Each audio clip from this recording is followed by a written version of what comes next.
اور تم بالکل ایسے ہی ہاتھ باندھ کر ان کے سامنے کھڑے ہو، بالکل اس طرح۔ وہ اب سامنے رکھے بیلن اپنے کندھے پر ٹکاتے ہوئے ان تینوں کے سامنے ٹہلنے لگی تھی۔ ارے او سانبا، بتا کتنے آدمی تھے؟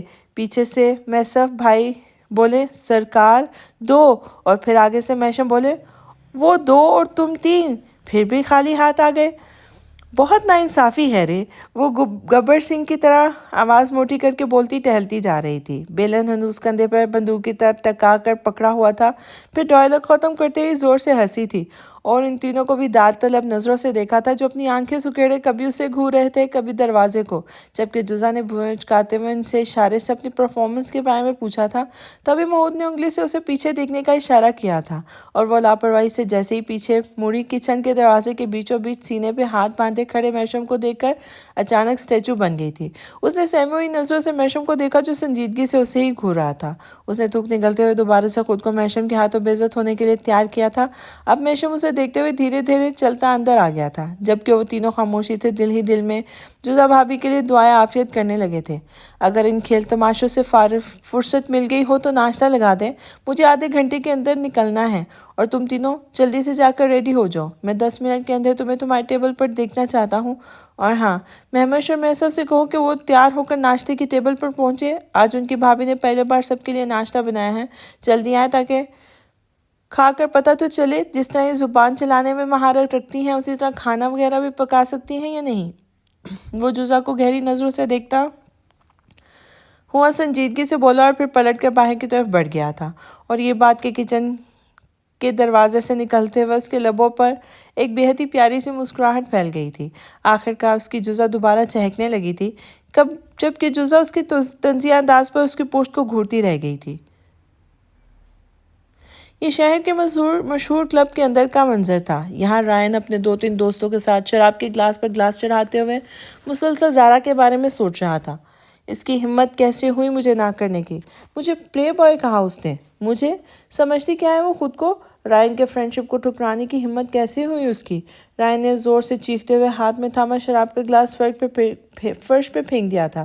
کچھ دیر کو آس پاس کے لوگ ٹھٹک کر اس کی طرف متوجہ ہوئے تھے، مگر یہاں آئے روز ایسے منظر عام سی بات تھی، اس لیے اب بھی نشے میں دھت رائن کو دیکھتے ہوئے وہ سب لوگ دوبارہ اپنے مشغلوں میں مصروف ہو چکے تھے، جبکہ اس کے دوست اس کے اس شدید ریاکشن پر بری طرح گھبرا گئے تھے۔ جیک اور ایلیکس کے لیے رائن جیسے کول مائنڈ بندے کا اتنا شدید ریاکشن اچھا خاصا شاکنگ تھا۔ ایسے میں رائن کے پاس بیٹھے ہنری نے دوبارہ دھیرے سے اس کے کندھے پہ ہاتھ رکھ کر اس کا غصہ ٹھنڈا کرنا چاہا تھا۔ ہے کام ڈاؤن، غصہ مت کرو رائن، تم جیسے کول بندہ یوں غصے میں اچھا نہیں لگتا۔ بھول جاؤ اس لڑکی کو، بھاڑ میں جائے وہ، تمہیں کون سا لڑکیوں کی کمی ہے؟ چھوڑو اس اشیائے لڑکی کا خیال، اپنے ملک کی کیا لڑکیاں مر گئی ہیں؟ تم کہو تو ابھی کے ابھی لائن لگوا دو تمہارے لیے لڑکیوں کی۔ ہنری رائن کا بیسٹ فرینڈ تھا، اور جو ہر جگہ اس کے ساتھ پایا جاتا تھا۔ زارا سے پہلی ملاقات والے دن بھی وہی اس کے ساتھ تھا، اور آج بھی رائن کے سامنے زارا کے پیچھے پیچھے گیا تھا۔ پھر کچھ ہی دیر بعد وہ غصے سے بھرا ہوا واپس آیا تھا، تب بھی ہنری ہی اس کو شانت کر کے اپنے ساتھ یونیورسٹی سے باہر لے گیا تھا، اور پھر سارا دن اس رائن کو سمجھاتے ہوئے گزارا تھا، مگر اس کا غصہ کم ہونے کے بجائے بڑھتا جا رہا تھا۔ اب بھی شام سے ہی کلب میں بیٹھا وہ غصے میں نہ جانے کتنی شراب کی بوتلیں خالی کر چکا تھا۔ نو وے ہنری، کوئی اور مجھے نہیں چاہیے۔ اب رائن کو وہی ایشیائی لڑکی چاہیے۔ اب رائن کو زارا چاہیے تاکہ اسے میں اچھی طرح بتا سکوں کہ رائن کے بڑے ہوئے ہاتھ کو ٹھکرا کر اس نے کتنی بڑی غلطی کی ہے۔ رائن چوٹ کھائے سام کی طرف پھنکارتے ہوئے بولا تھا۔ اس کے دل میں آگ لگی ہوئی تھی، اپنی بے عزتی اسے بھلائے نہیں پھول رہی تھی۔ آج اگر وہ زارا کو ایسے ہی جانے دیتا، اس کا مطلب ہوتا کہ رائن اینڈرسن نے ایک معمولی سی ایشیائی لڑکی کے ہاتھوں شکست تسلیم کر لی ہے، اور وہ اس لڑکی سے شکست کھانا نہیں چاہتا تھا۔ ہنری، مجھے وہ لڑکی کل میرے فلیٹ پر چاہیے، اس نے شراب کا آخری گھونٹ حلق میں ڈیلتے ہوئے اپنے پاس بیٹھے ہنری سے کہا، تو وہ اس کی بات سن کر کچھ سوچتے ہوئے اس بات میں سر ہلانے لگا تھا۔ وہ چاروں یعنی محمود، محمر، میشم کے آرڈر کے مطابق 10 منٹ کے اندر اندر ٹیبل کے گرد آ بیٹھے تھے، جبکہ مہران اندر کچن میں زارا کے ساتھ موجود تھا۔ آج ناشتے میں زارا نے پراٹھوں کے ساتھ آملیٹ، سوجی کا حلوہ اور بھنا ہوا قیمہ بنایا تھا۔ کچھ ہی دیر میں میشم بھی تیار